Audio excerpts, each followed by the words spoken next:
Hi ചങ്കുളെ.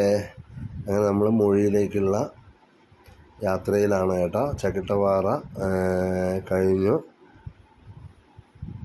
നല്ല വിശാലമായ road പണി ഇങ്ങനെ പുരോഗമിച്ചു കൊണ്ടിരിക്കുന്നു. വാഹനങ്ങളൊന്നും അധികമല്ല. വളരെ സുഖമായ യാത്രയാണ്. എന്നാൽ റോഡുകൾ അത്ര മോശമല്ല.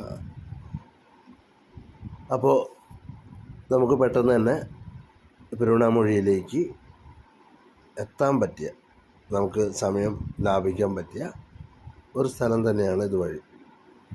അപ്പോൾ ഇതിൽ നമ്മൾ പോകുമ്പോൾ മുമ്പൊക്കെ പെട്രോൾ പമ്പ് പോലും ഉണ്ടായിരുന്നില്ല. ഇന്ന് പമ്പുണ്ട്. ബൈക്കെടുത്തൊക്കെ വരുമ്പോൾ ബുദ്ധിമുട്ടില്ല. ആദ്യമൊക്കെ എന്ന് പറഞ്ഞാൽ വളരെ ബുദ്ധിമുട്ടായിരുന്നു വരുമ്പോൾ. ബൈക്കിലൊക്കെ വരുമ്പോൾ എണ്ണയൊക്കെ തീർന്നു കഴിഞ്ഞാൽ ഒന്നുകിൽ കൂരാച്ചുണ്ട്, അല്ലെങ്കിൽ പേരാമ്പ്രയൊക്കെ പോയിട്ട് എണ്ണ അടിച്ചിട്ട് തിരിച്ചു വരേണ്ട ഒരു അവസ്ഥയായിരുന്നു. ഇപ്പം അതൊന്നുമില്ല. നല്ല രീതിയിൽ തന്നെ ഇതിൽ യാത്ര ചെയ്യാൻ പറ്റും.